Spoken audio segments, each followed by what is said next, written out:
Good morning, good evening, good afternoon, wherever you are in the world. This is the Energy and Commodity Finance Research Center webinar series. I'm Andrea Roncoroni. And today we have the pleasure to have with us Ferdinando M.Ametrano. Ferdinando teaches Bitcoin and blockchain technologies at Polytechnical School of Milan and the University of Milan Bicocca in Italy. He is a former head of blockchain and virtual currencies at Intesa San Paolo Bank, and he's member of the Scaling Bitcoin Planning Committee. He has also acted as chairman of Scaling Bitcoin 2016 conferences in Milan, and he's founder and co-administrator of QuantLib project. This is a comprehensive, free, open source software framework for quantitative finance, and he also teaches at the University of Bicocca in Milan. His academic research focuses on price stability, advocating automated, non-discretionary, elastic monetary policy, a term which will be recurrent in today's presentation, and for a new generation of cryptocurrencies after John von Hayek money. Thank you. Thank you, Andrea. So, yes, please fasten your seatbelt because the journey will be quite bumpy. And okay, Bitcoin and blockchain technology. This is the agenda for today. But the key point is that you're probably attracted here because you have heard about Bitcoin, you've heard about blockchain. You might have heard that blockchain is more relevant than Bitcoin and could change the capital market and financial services, but you might have had harder time to understand why. Don't worry, you're not alone, because actually very few people can say exactly how or why the understanding of these topics lags well behind the hype. And why is Bitcoin hard to understand? Okay, it is hard to understand because it is at the crossroad of at least 4 different areas. Cryptography, of course, you might have heard that is based on cryptographic security. Distributed system is a peer-to-peer system, so it's networking, data transmission.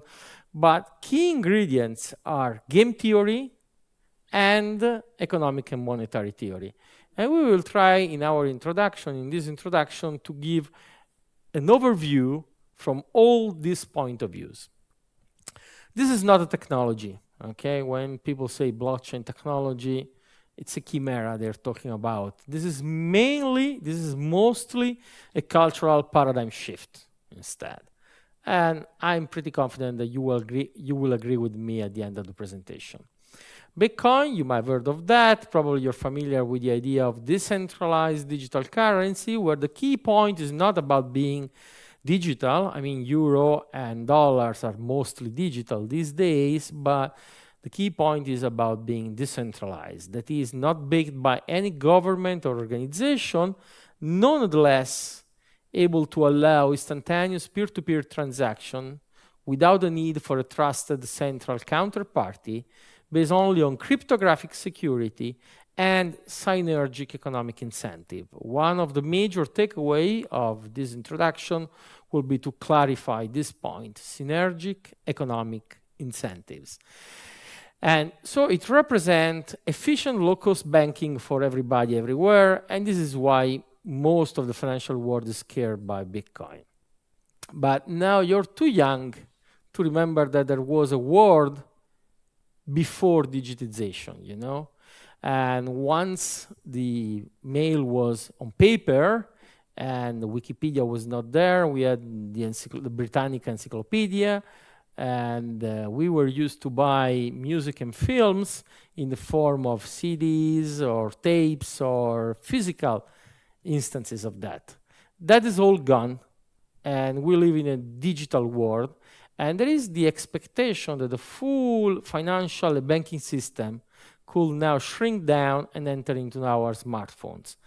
And the Bitcoin blockchain is in pole position. Why that? If you think about the fact that we can exchange an email or a phone number, and all of a sudden data can be transferred with 0 marginal cost. Okay, maybe I pay something monthly to my internet provider, but if you are interested into the 100 gigabyte of the birthday party of my daughter, I can send them to you for free.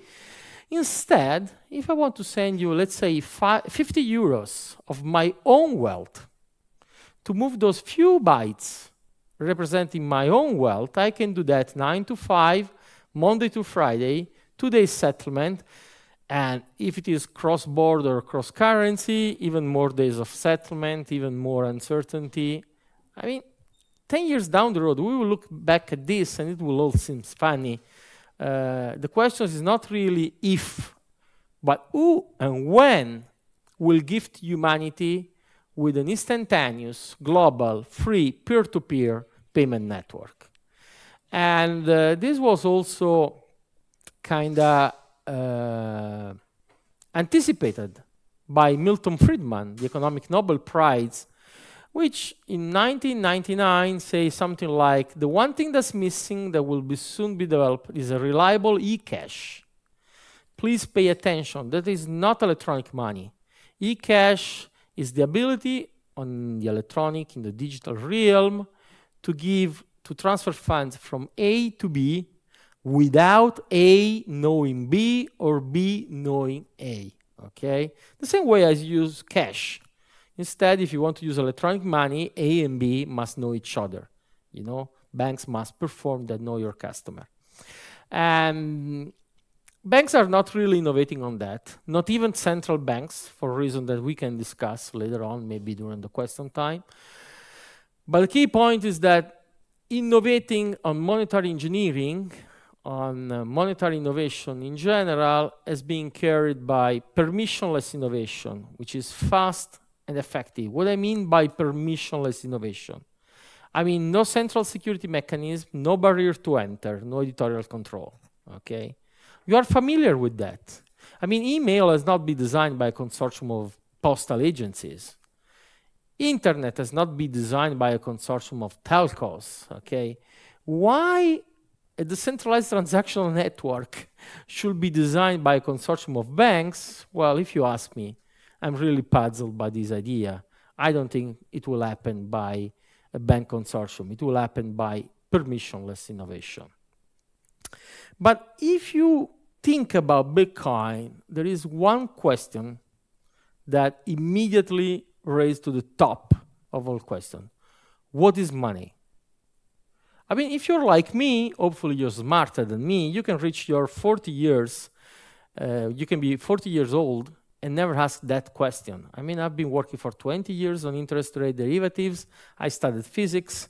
I never stopped for a second thinking about what money is. And so when I discovered Bitcoin in 2014, that was my main question. And that was my answer. Money is a social relation instrument. I mean, I did realize after a while that, of course, as for many brilliant ideas, somebody else realized that point many centuries before me. In this case, it was just Adam Smith. And what I mean by money being a social relation instrument? Well, all of you, all of us, hopefully, we are born in a gift economy. We didn't pay for the parental care we did receive. Okay, I hope so. I mean, I will be sorry for you if you had to pay. And this kind of gift economy usually includes not just your family, your distant family, your friends, your neighbors, well, maybe your tribe.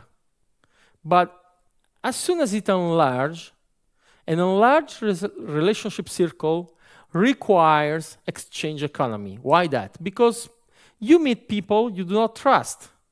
You do not trust them because you do not know them, or maybe you do not trust them because you know them. In both cases, I mean, gift economy is not good enough to interact with them. But we are such social animals that we don't stop that. We want to cooperate and interact even with people we do not know, even with people we do not trust. And so you might have heard about the barter economy, but barter economy is a problem. Coincidence of wants, I will give you my milk, you will give me your eggs. But if I don't want your eggs today, well, that is a problem, okay? And so we have invented money as medium of exchange. And please, if you allow me, I would ask you for a brief moment of emotion. I mean, money is the instrument human beings have invented to cooperate with people they do not trust. I mean, if you are familiar with any kind of relation or ethical system, they usually despise the accumulation of wealth just for the accumulation of wealth because exactly that is a means, not an end in itself. But we won't go further along this line. Provided that you do appreciate that money is an instrument of cooperation. It's a social relation instrument. And in a global information economy, for the first time in history, we really need a supranational digital money, okay? That is a matter of fact. It was not really such a stringent need 20 years ago, but 10 years ago, now, yes, it is. We need a supranational digital money. And Bitcoin is in pole position because it is decentralized, it is permissionless, it is censorship resistant, it is open access, it is free, negligible transaction cost, it is borderless, cross-jurisdictional, transnational, secure, and resilient. Yes, Bitcoin is resilient. I mean, you might have heard that Bitcoin is dead. That has been announced hundreds of times the last 10 years, but actually it's still here, alive and kicking. So how does it work?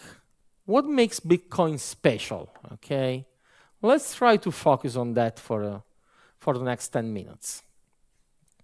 The key problem here, the crux of our issue, is the double spending problem.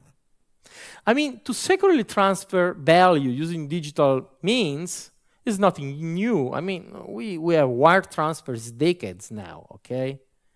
But this has never been possible without a central authority.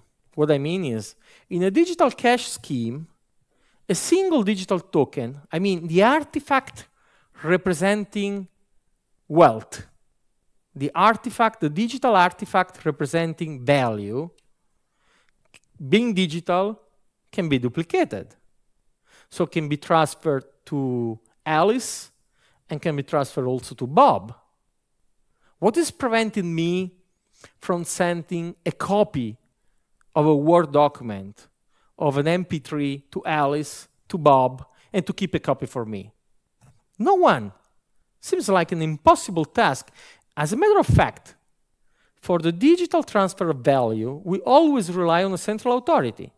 If I want to transfer you the digital artifact, that is the amount of money I have on my bank account, on my current account, don't get excited, it's peanuts.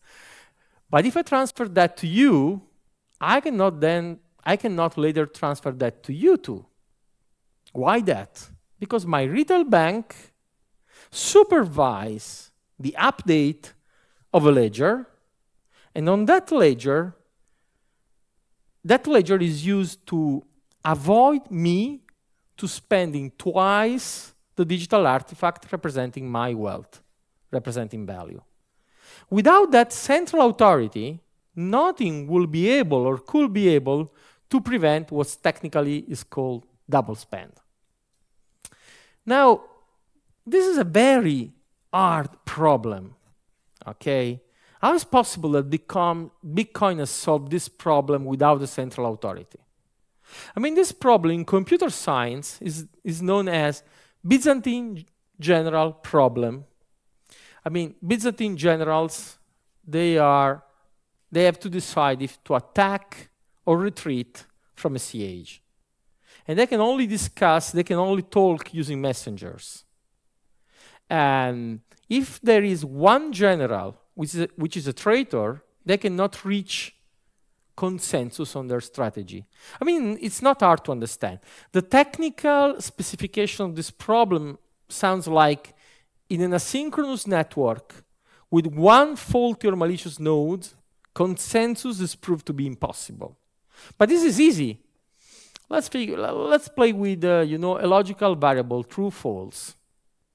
In order to be an asynchronous network, an asynchronous network doesn't work like we are working right now. I do speak, and you all listen at the same time.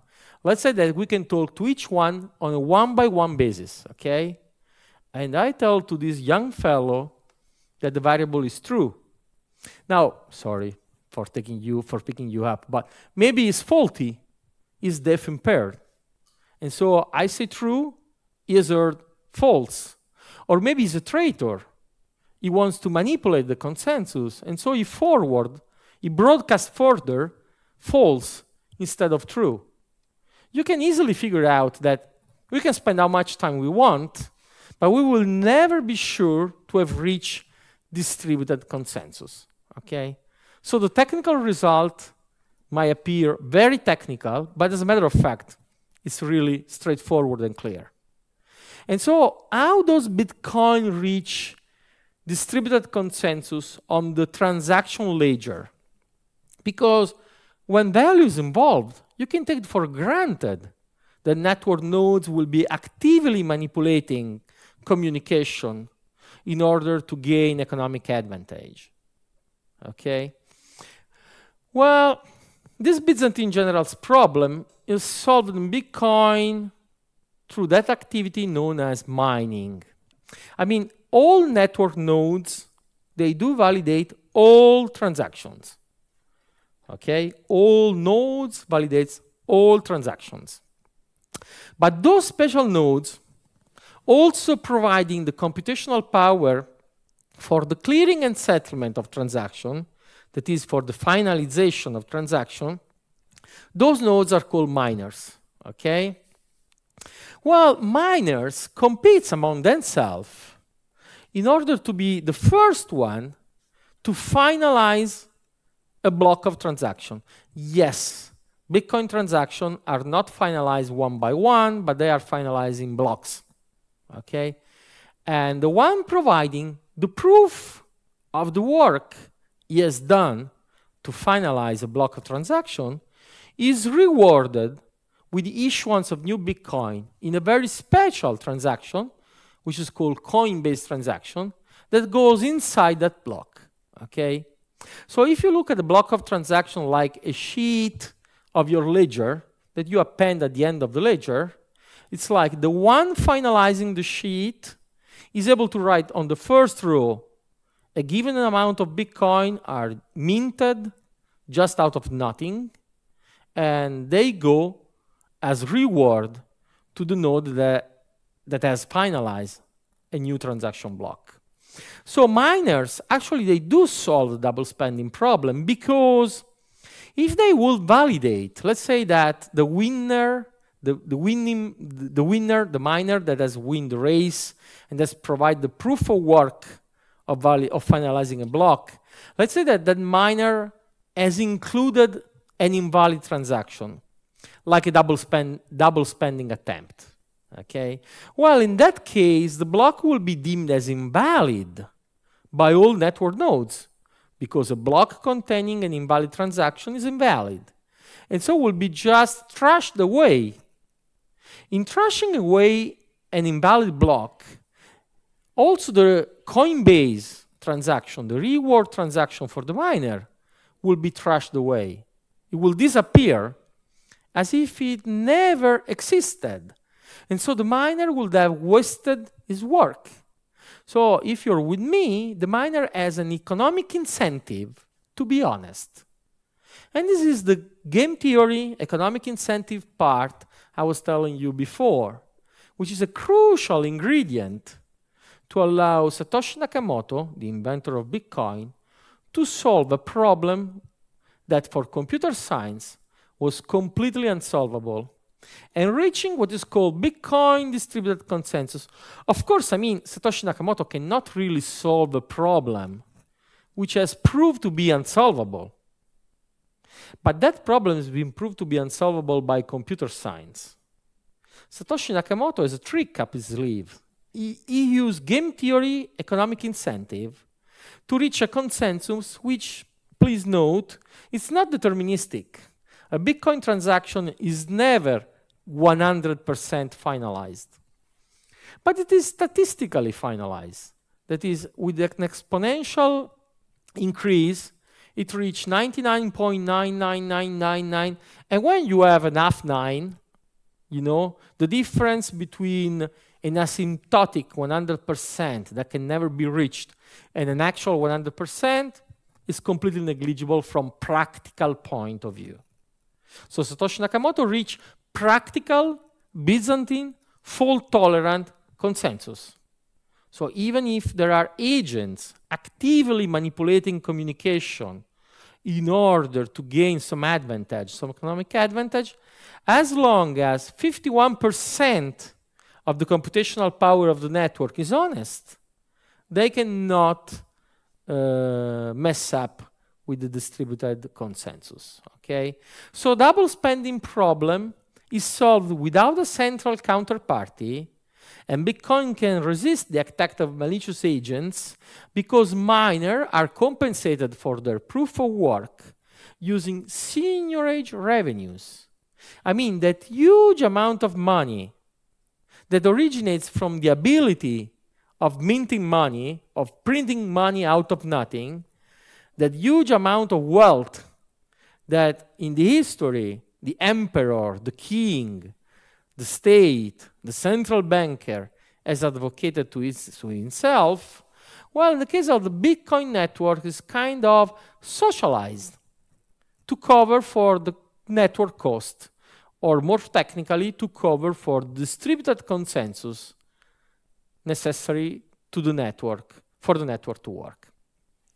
And those seigniorage revenues at the current price level, well, they're about 7 billion per year, so it's not negligible money. And the competition, I'm sorry that this kind of slides keeps getting outdated and outdated. It's not, you know, 27 exahash per second, but the computational power these days is already 45 or 49 exahash per second. What does mean exahash? Well, exa, peta, giga, you know that. And so those are billions of hash evaluation per second. Hash being the most basic computational operation that miners have to perform in order to finalize a block of transaction. And this network, it's hundreds of thousands of times more powerful than the top 500 supercomputer combined. This is the most secure network. I mean, there is no financial or military network of comparable security. Of course, the top 500 supercomputer, they are very versatile hardware. They can do any kind of computation, while the hardware used by the Bitcoin network is a specialized hardware that can only excel at calculating hash function and nothing else. But if you are with me, and if you are comfortable about the idea that distributed consensus is resilient, as long as 51% of that computational power is in honest hands, you understand that to manipulate the Bitcoin transactional network requires a huge investment in computational power using hardware which is not available off the shelf and which gets obsolete quite fast, because this has been the virtuous circle that Bitcoin has triggered. The mining reward, being economically significant, has been triggered an increase in hashing power, in computational power, which is in turn has increased Bitcoin network security, which in turn has increased the Bitcoin value, which in turn keeps increasing the mining reward. And this goes on and on and on. It's 9 years now. So if we have focus on how does it work, how Bitcoin, what kind of clever construct Satoshi Nakamoto used to solve an unsolvable problem, and why the game theory part and the economic and monetary theory part are essential to understanding properly Bitcoin, which is not just cryptography and peer-to-peer network, let's try to move to the main contribution of this talk, I mean the main point of this talk. An increase in computational power might lead you to think that blocks are arriving faster and faster. No, this is not the case, because the Bitcoin protocol dynamically adapts the difficulty of the block finalization, problem, so that we have one block every 10 minutes. It is a stochastic process, so you see you have blocks 40 minutes after the previous one, or just few seconds after the previous one. But on average, a block is every 10 minutes, okay? Why is this crucial? Well, because this is the monetary policy rule of Bitcoin. 50 Bitcoins, 50 new Bitcoins per block every 10 minutes since 2009. Well, actually, the amount of Bitcoin halves every 4 years, and so we are now in the 12.5 Bitcoin per block era. And this is the only way new Bitcoins are issued, and it is called mining. Now we get that, because of the similarity with the progressive scarcity of gold extraction. You might know, or if you don't, I'll tell you right now, that the whole amount of gold in the world, it could fit in 2 Olympic swimming pools, okay? And the amount of gold that we can extract from Earth incrementally, marginally beyond that, those 2 swimming pools, is completely negligible. Well, in the case of Bitcoin, it's impossible to increase the supply. The supply is completely free of discretionary intervention, okay? And this is the Bitcoin monetary policy. So you see we have reached right now about 17 million Bitcoin. By 2029, 97% of all Bitcoin will be issued. And at about 2140, the last fraction of Bitcoin, the last Satoshi, one Satoshi is 100 millionth Bitcoin, will be issued. 2140, 120 years down the road. And so Bitcoin is capped at 21 million. And so it represents digital scarcity in a way. And so we can now go to the main takeaway of this talk. What makes Bitcoin special? I mean, it's digital and it's scriptural, but that is not really peculiar of Bitcoin, okay? It's an asset, it is not a liability. This is worth noting. Bitcoin is not a promise, is not an IOU, is not a debt, cannot be redeemed for anything but Bitcoin, okay? The only things that Bitcoin promises is to be Bitcoin, that's it. It's a bearer instrument. If you lose the private key, that is the technical means that you have to know and to store in order to move your Bitcoin, in order to spend your Bitcoin, I'm sorry, your Bitcoins are lost. There's no way to recover them. So if you lose the private key, they're lost. They are bearer instruments. They are not under name. Bitcoin can be transferred but not duplicated, or in technical terms can be spent but not double spent. It is scarce in digital realm as nothing else before. And please, if you're still with me, I will opt for another short, quick moment of intellectual emotion here. I mean, have you ever thought that a digital artifact could not be replicated? This is completely new. This is completely... if you know about the Byzantine general problem now, you know that was completely implausible 9 years ago. Okay? Bitcoin does mimic gold monetary policy. Bitcoin is, or at least wants to be, digital gold. The conclusion is clear. This is the groundbreaking achievement by Satoshi Nakamoto. Bitcoin, not blockchain. And Bitcoin is more a crypto commodity than a cryptocurrency, okay? Now, if you think for a second about the relevance of physical gold in the history of the civilization of money and finance, you can appreciate how disruptive could be the digital equivalent of gold in the current digital civilization and in the future of money and finance. But if we are here discussing Bitcoin, it's because of that chart, okay? Today Bitcoin is $7,000, so you see, very volatile, Okay, it's impressive. Okay, that's why I told you to fasten your seatbelt. But is that volatility worrisome in some way? The answer is no. The answer is no, because if you're familiar with risk measure, well, before risk measure, let's say, we know that buyer and seller, they meet on the market.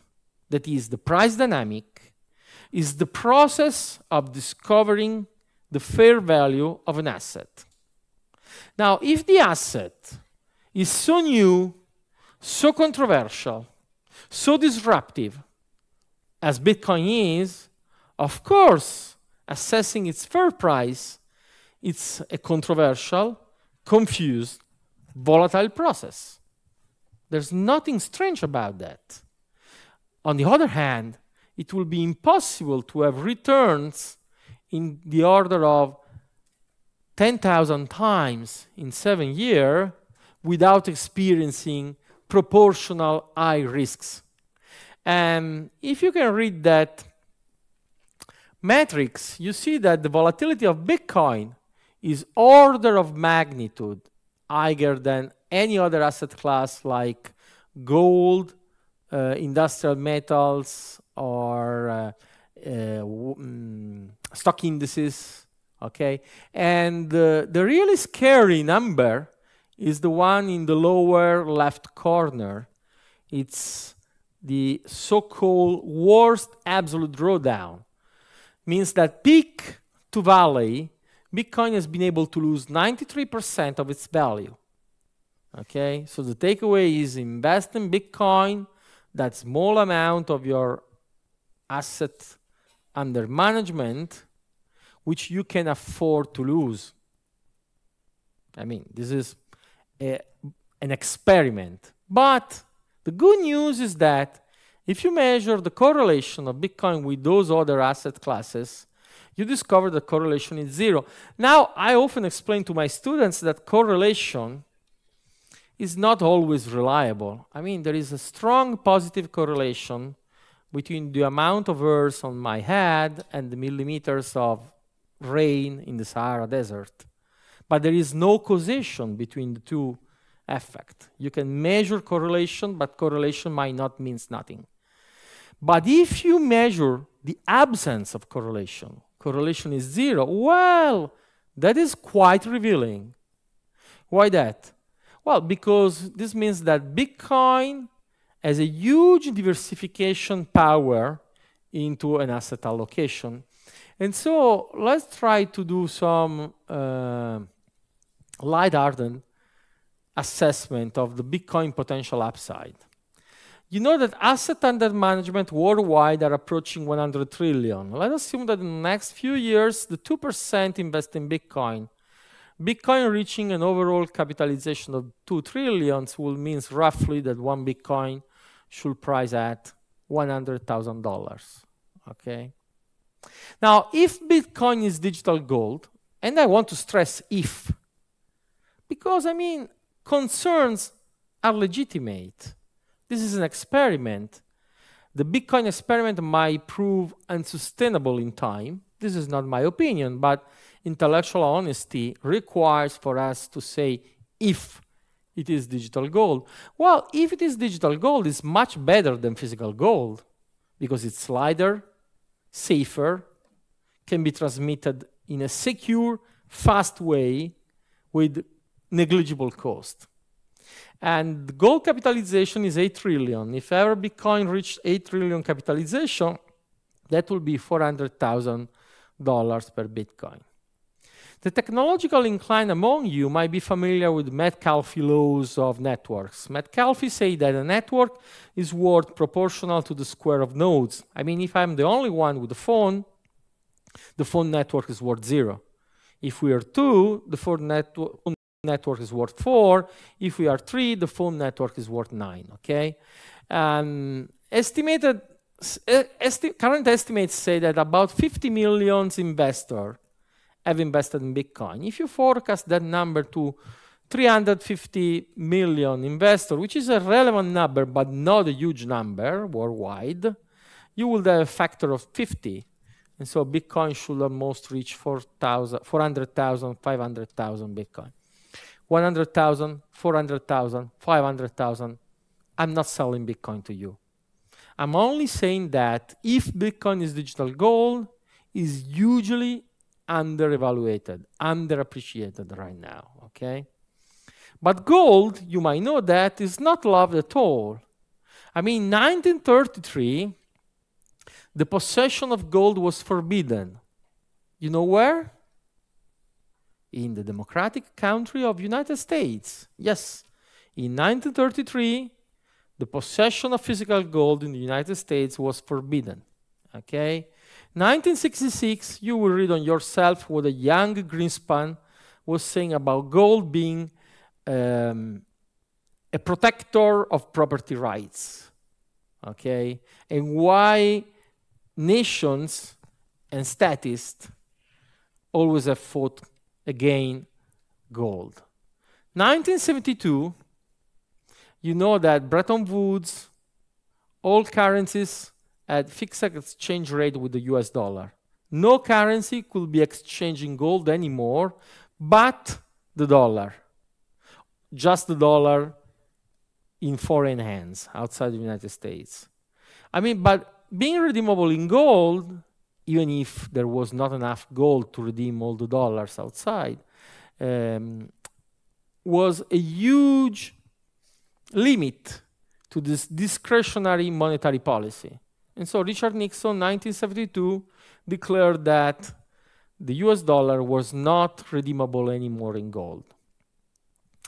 And so what is the role of Bitcoin in the history of money? I mean, if you bear with me, I know this is kind of ridiculous, but we will do the whole history of money in one single slide, okay? Are you with me? So all civilization in the world, they have discovered gold without central planning, okay? Why gold turned out to be the first strong and reliable commodity monetary standard? Because gold is scarce and because gold has a pleasant color. Yes, that is true. Both of those things must hold. Gold is the only material that if you melt it down and then wait for it to cool down, it keeps having a pleasant color, a sparkle. Okay? Anything else will not have a pleasant color anymore. And so, anyway, if you were a merchant, to just melt down gold before a transaction was quite cumbersome, okay? And so we asked the emperor, the king, the central banker to stamp his face on the coin to grant us that the coin hold enough gold, okay? First inflationary crisis in history under Caesar August, 2,000 years ago. Even the poor people on the street, they were aware that the sestertius didn't have the gold it claimed to have. But fast forward, Middle Age, I mean, if you were a merchant, to go around with gold coins was dangerous and was a burden, okay? And so the goldsmith in London and wannabe bankers in Italy, they came up with the same idea at the same time. They approach merchants and say, why don't you leave your gold coins at our premises in our vaults? We will issue notes. At the beginning, they were under their name, but then they became transmittable, bearer notes. This was the birth of the banknote, representative money, which is representative of gold being stored as collateral. But both in London and Central Italy, they had the same idea. They say, oh, wow, what will happen if we issue more banknotes than the gold we have in our vaults? The answer is, nobody will notice that because the turnover of people claiming gold for banknotes was very, very low. Quite a good business. I mean, with those banknotes, you could buy real things and nobody could control that you had gold backing. Fractional receipt money, fast forward 1972, I already told you, Nixon say, enough of this. Let's make it clear, the US dollar is not redeemable for gold anymore. Since that, we have fiat money. In the sense of fiat lux et lux fuit, money that has value only because we decide that it has value. And if somebody disagrees with us, we force him or her through the legal tender contract, okay? So if I have a debt with you, I want to pay with dollars or gold or diamonds, you can refuse. But if I approach you, I want to pay with euro, I'm sorry, you have to accept euros, okay? Well, I mean, since 1913, the foundation of Federal Reserve, the US dollar has lost 98% of its purchasing power, okay? So the message is, if you want to transfer wealth into the future, do not rely on fiat money, okay? Fiat money is intrinsically inflationary. And it's another economic Nobel Prize, Friedrich August von Hayek, the founder of the Austrian Economic School, which say, oh, we must take money out of the hands of government if you ever want to have good money. And since we can take them violently out of the hands of government, we must look for some roundabout way to introduce something they can stop, okay? Hayek will spend the last 20 years of his life writing and rewriting the nationalization of money. I mean, you allow yourself a favor. Please read those 120 pages. It will be life-changing, I can tell you. Hayek was not just upset that history of money is the history of inflation engineered by government for their own benefit. But he was especially upset at us. Why do we consider the monopoly of money as, you know, indispensable? We will not accept the government monopoly. We will not accept a monopoly of anything. Not on transportation, not on communication, not on milk, not on fuel. And we do accept monopoly on that special synthetic asset which enter every transaction, which is called money. And he say, blessed will be the day when be no longer from the benevolence of the government that we expect good money, but from regard of the banks for their own interest. He was dreaming about retail banks issuing their own money and by market competition having a better kind of money to prevail. This is exactly what's happened with Bitcoin, not with banks. And so, I challenge you. Let's assume that, since I know, I can read it on your face that you're kind of skeptical. You're kind of, wow, how can I trust that? I mean, let's assume that an alien arrives, okay? And you defend fiat money, I do defend Bitcoin, okay? Let's start. So first off, I attack you immediately and say that your money has no intrinsic value. But you counterattack and say, Ametrano, you just say that Bitcoin is not redeemable for anything else. And I will say, oh, okay, but Bitcoin is scarcity in digital realm. And you will counter-argument, well, I mean, legal fiat money as legal tender contract, so is well established. Okay, we're even. Okay, let's move forward. Then you have to explain the alien that your currency security is based on paper and ink. I mean, really. Okay, special kind of paper, special kind of ink, but it's paper and ink. Instead, I will say that I prefer to use math and cryptography for security. And then you say to the alien that there is a gentleman in Frankfurt which of that kind of banknotes can print them as many as he likes, as frequently as he likes. He's not been elected. He's not accountable for what he does. Yes, of course, he has a mandate, but, I mean, he can do whatever he wants. He's not even accountable. I will explain to the alien, instead, that Bitcoin has algorithmic governance, okay? And then you have to explain to the alien that that same guy in Frankfurt or in Washington, whatever, for decades, he has claimed to be able to control the monetary base using interest rates. But unfortunately for him, in the last 10 years, interest rates have become negative. Okay, you know that. Negative interest rates is the end of the Winkesian theory of money, where you claim that you can control the monetary base using interest rates. Okay, so we are historically at the end of central bank as we have known it. Okay, instead I will say the alien that the that the supply of Bitcoin is strictly deterministic. Okay, your guess, the alien, what will think of you and me. Okay, but Bitcoin is not really money. We say it's a crypto commodity, it's not a cryptocurrency. Why that? Because money has to be a numeraire. Money is the unit of account against which the value of every other good is measured, okay? So the price system measures the value of goods relative to the value of money. And so good money should provide stable price to best perform its role as unit of account. Can you imagine a world where the linear meter shrinks down or elongates daily, and we, as crazy guys, going around measuring distances and lengths and updating distances and lengths? Yes, this is exactly what we do in the market, in the price system. We often update prices not because the good is changing value, but because the meter, the numeraire we use to measure the value of a good, has been changing in its value.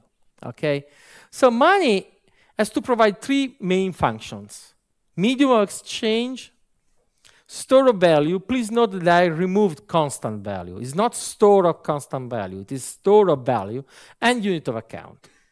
What I mean by mean of exchange must be swappable, transportable, divisible, fungible, resistant to counterfeit. Okay, live cattle is not good, because if you divide a sheep in two, I can tell you that before and after that division, the utility function of a sheep changes a lot.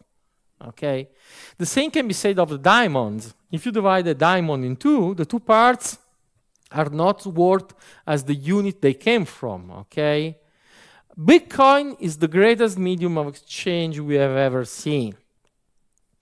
Store of value.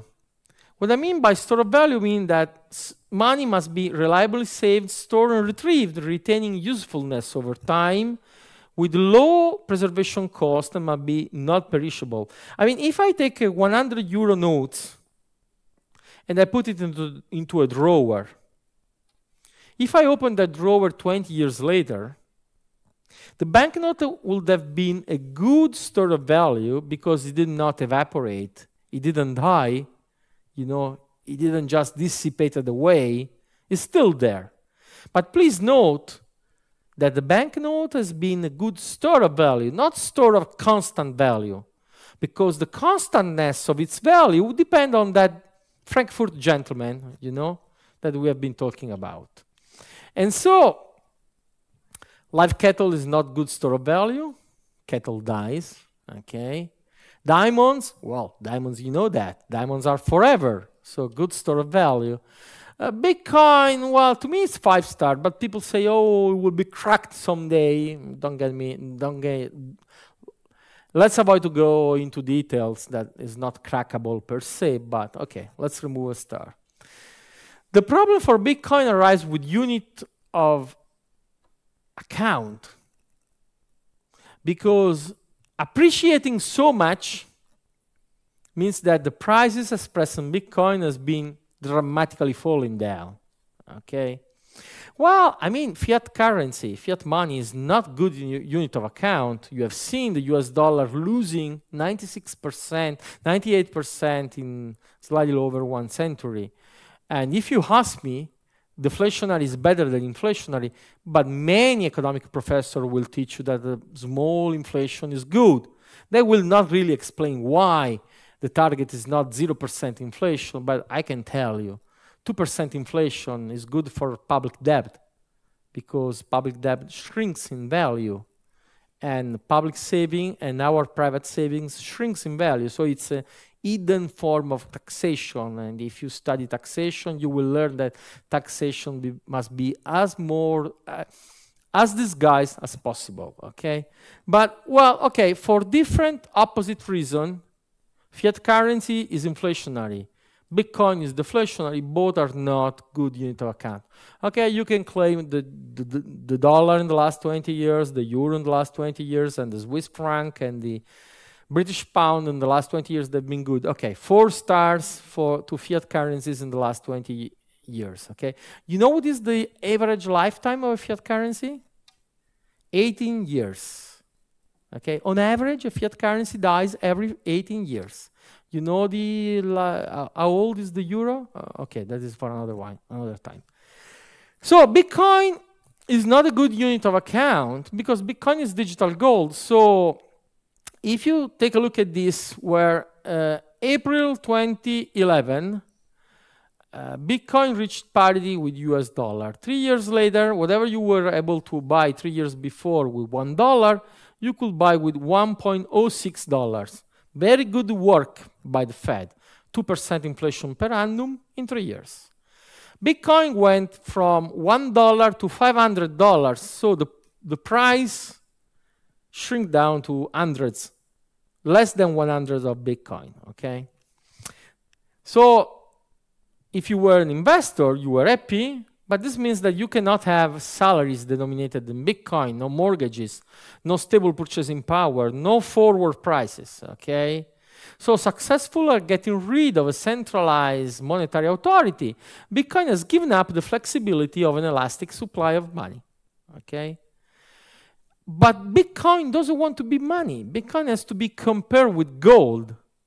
And so I will read on the left side, and you will read the equivalent for Bitcoin on the right side. Gold has been adopted by all civilization without central planning, okay? For centuries, money has been used as the most successful form of money. It has bootstrapped all monetary system we know how, passed by other form of more advanced money without becoming obsolete. This is exactly what is happening to Bitcoin right now, okay? And I mean, it was already Finney, it was already Finney, which is one of the major cryptographers paying attention to Bitcoin, saying in 2010, the ultimate fate of Bitcoin is to serve as a reserve asset, okay? And so I'm proposing, along with others, what we call Hayek money, a new generation of cryptocurrency which have a monetary standard of elastic, non-discretionary supply. So if Bitcoin has completely inelastic, non-discretionary supply, you can dream of, you can actually think of a new generation of, this time, cryptocurrencies, not crypto commodities, where the supply, while being non-discretionary, while being automatic, it's now elastic. And this could achieve price stability, and so with respect to a given reference basket, you can imagine different cryptocurrencies competing among themselves, different in the sense of targeting different reference basket. And this is exactly the realization of the Friedrich von Hayek dream, and that's why I call this Hayek money. But let's move to the end of this talk. And you might have heard about blockchain. Blockchain is more relevant.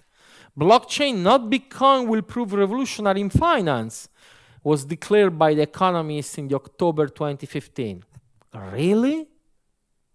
Well, I mean, it's more than 2 years now, and definitely there is no blockchain application anywhere in production but Bitcoin and cryptocurrencies. There is a dramatic misunderstanding going on here. It's like, you know Confucius. He say, when a wise man points at the moon, the fool examines the finger. And I love to say that the moon is Bitcoin and the finger is blockchain, okay? Mark Andreessen say that Bitcoin in 2014, he said that in 2014, is like internet in 1994, weird and scary. And he was especially referring to, I'm sorry, you're too young to remember that, but your parents can. Big companies wanted to go online, but not on the internet. Huh? What does that mean? Well, nothing.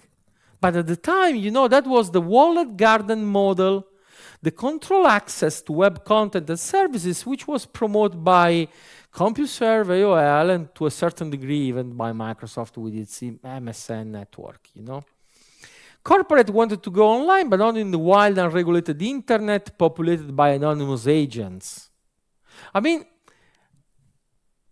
they eventually realized that the perceived risks, which were real, were just outweighed by the benefit, okay? And this is the same that is happening with Bitcoin and blockchain. So what is blockchain? Because you might have noticed that when I explained Bitcoin, I didn't talk about blockchain at all. By the way, the word blockchain is completely absent from the Satoshi Nakamoto Bitcoin paper. Satoshi Nakamoto just talks of a chain of blocks, okay? I will spare you the technical details, but the key is that the blockchain, the ledger of Bitcoin transaction, is an append-only sequential data structure, okay? A new block is appended at the end, a new sheet is collated at the end of your ledger, and to change a block in the middle, or to change a sheet in the middle of the ledger, you have to rewrite all subsequent blocks, and so it gets cumbersome and time-consuming and computationally intensive quite fast. And so blockchain is very inefficient compared to a relational database, okay? Now, blockchain without Bitcoin, does it make sense? Well, if you do not have Bitcoin, you do not have asset available to reward miners. So you have to appoint validator officials to validate your transaction. But if there is someone in charge to appoint validators official, it means that you need central governance.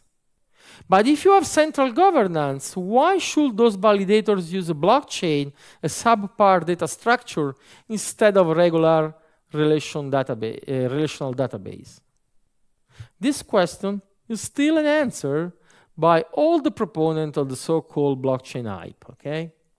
It's like in the radioactive explosion, in the nuclear, it's like in the nuclear explosion of Bitcoin, there is a radioactive fallout which is applied cryptography, and people are realizing that they can use applied cryptography to harden existing business processes. Fine. I mean, those are database on cryptographic steroids, if you ask me. It's an evolutionary, non-disruptive technology. I'm completely uninterested in that. Do I mean that there is no blockchain application without Bitcoin? Yes. There is no blockchain without Bitcoin. But there is a blockchain beyond Bitcoin. It's timestamping. What I mean is that if you have a data file, okay, you can calculate the hash value of that data file. The hash value being the result of a function, of the hash function, which is a number, which is the unique identifier of that file, okay? It's like a digital fingerprint. From the fingerprint, you cannot recover the document. For the fingerprint, you cannot recover my DNA. But from the document or from my DNA, you can calculate the fingerprint, the corresponding unique fingerprint. Well, if you put that number, that fingerprint, into a Bitcoin transaction, which is validated at time t2 into a given block, okay? Well, 2 years down the road, you can go in front of a court, in front of a judge, and demonstrate that 2 years before you add that data file in exactly that status, because if you had altered even 1 bit of that data file, the hash value will be completely different. And since this function is not invertible, You cannot have made up that document just because you had timestamped that hash value. So timestamping the hash value is the proof of existence of that document at time t2, okay? And this is powerful. Timestamping is often called notarization. It does scale up because one single Bitcoin transaction can notarize multiple, well, actually an unlimited amount of document in one single transaction. There are already calendar services that provide aggregation and attestation. The process has been standardized to allow for third-party auditability, which makes it suitable for audit prescription. And the standard I'm referring to is called open timestamps. The idea is that you can actually, there is more than timestamping. You can do anchoring. What I mean by anchoring? Anchoring is the timestamping of the reference status of a given network. So you can imagine a non-Bitcoin network, an independent network, whose reference status, once per day, multiple times per day, the reference snapshot is timestamped on the blockchain Bitcoin, on the Bitcoin blockchain, sorry. What does that mean? Means that whoever is managing that network provided its customer with an auditable trail of reference status which cannot be compromised, not even by the network manager. Okay? So you can dream of about, you know, tomorrow, all transactional network might leverage the Bitcoin security provided by Bitcoin seigniorage revenues. And so miners might become the global outsourced decentralized security. Okay? So this is quite powerful. Well, if you ask me, this is like the digital gold jewelry. Like jewelry is for physical gold, notarization could be for Bitcoin. Not essential. I mean, gold will still have a pleasant color, will still refuse to oxidate, even if we didn't use it for jewelry. But while not being completely inessential, gold, well, actually, jewelry is completely effective at leveraging gold's beauty, okay? So that is what notarization is achieving. So in the bibliography, you have few elements if you want to go down deep, and let's try to summarize the takeaway. So Bitcoin is hard to understand because it is not a technology, it's a cultural paradigm shift instead. Bitcoin solves the double spending problem, distributed consensus, allowing to move from centralized security to the decentralization paradigm.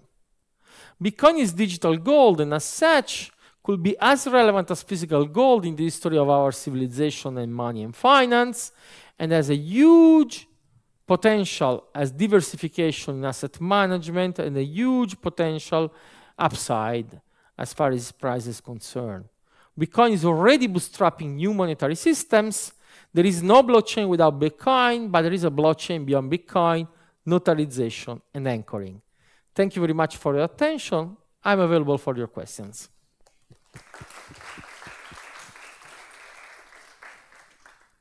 Thank you, Ferdinando. So, any question? 1, 2, 3, 4. Wow. Okay. I actually have many questions, but I just start with the one about the decentralization with Bitcoin.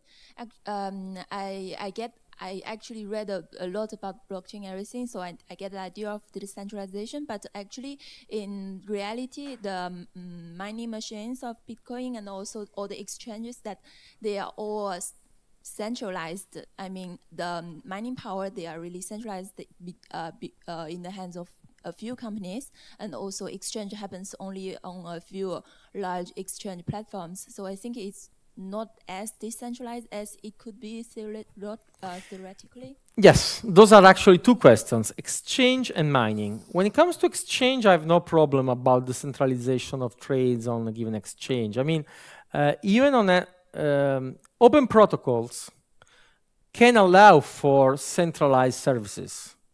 I mean, in the late 90s, I had an SMTP server at my place. Okay, I did run my own email server. Okay, today I use Gmail, I use my university account, and I feel confident that I cannot be censored by Google or by my university, or if Google or my university try to censor me, I could fire up my SMTP server again. So what is relevant is that the protocol is open, but if on an open protocol there are centralized services, that's fine. And exchanges are providing a crucial service. I mean, exchange by centralization of trades, they provide increased liquidity. So tighter bid-ask. It's like I can go out in the street and try to buy or sell my Bitcoin. But it's much better if I go to an exchange because they kind of congregate together different interests. Of course, the current exchanges, Bitcoin, they have a short tradition of security. Most people often leave their Bitcoin on exchange premises, which is completely wrong. Because unless you're doing trading, I mean, Bitcoin is all about financial sovereignty. And so you are assumed to own your own Bitcoin, not to take your Bitcoin at some custodian, which is proved to be unreliable time and time again. Okay, it's much more worrisome in a way, the centralization of mining. And you're right, I mean, one single hardware productor, one single hardware company actually directly or indirectly control 80% of the mining power. Well, first off, even a few years ago, we had a mining pool, gigahash.io, which reached 51% of the hashing power. What did happen at the time? Well, first off, they didn't manipulate Bitcoin transaction because Bitcoin was their form of income. So it's their golden goose. You know, the golden eggs they receive from a golden goose, they don't want to kill the golden goose. Okay? So that mining pool just invited its participant to go away. And actually, they went so away that gigahash.io doesn't exist anymore. I was much more worried, you know, summer last year, because at that time, 80% of the hashing power, those Chinese miners, referring to Bitmain, the hardware company I was talking about, they decided to change one rule of the Bitcoin protocol, namely to increase the block size, to double the block size.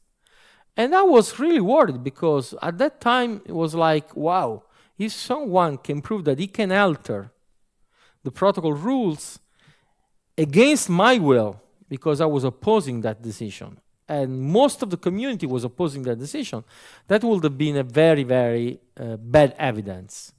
Did it happen? No. Why that? Because 1 week before the planned date for the change of rules, God bless the market. God bless the free market. The futures on the new Bitcoin, which was called at the time Bitcoin 2x, was trading at 0.1 Bitcoin. So it was worth 1/10 of Bitcoin. And so the miner, being rational economic agents, they stopped. They didn't go further because it was not in their economic interest to change the rules against the prevailing economic majority of the network. Now, I know that you might be unfamiliar or skeptical, being trained by decades, if not centuries, of central governance, of something like distributed consensus. But distributed consensus is at the heart of Bitcoin. So Bitcoin is what the economic majority of the network decided Bitcoin is. Digital scarcity in physical realm, it's because of modern nature of God or whoever you believe in. You know, even if I don't like gold to be scarce, nature just doesn't mind about my opinion. Of course, digital scarcity scarcity in digital realm is purely conventional, but it is not as much fragile as it does sounds. because the game theory incentive makes so that miners and developers and service companies and investors, they all have a common interest. You can even call it a common conflict of interest into making Bitcoin successful, okay? So actually, I see no really worrisome sign of centralization in Bitcoin. Even if the mining one is the most relevant, the most significant, and probably in the coming years, the protocol will be developed to reduce this kind of problems. Second question? I think we have no more time. No more time? Okay. But I'm available and we go on after the webinar. Afterward. So thanks to all present here and to all those who are assisting to the webinar on the web. Thank you again, Ferdinando. You're welcome. Thank you very much for your attention.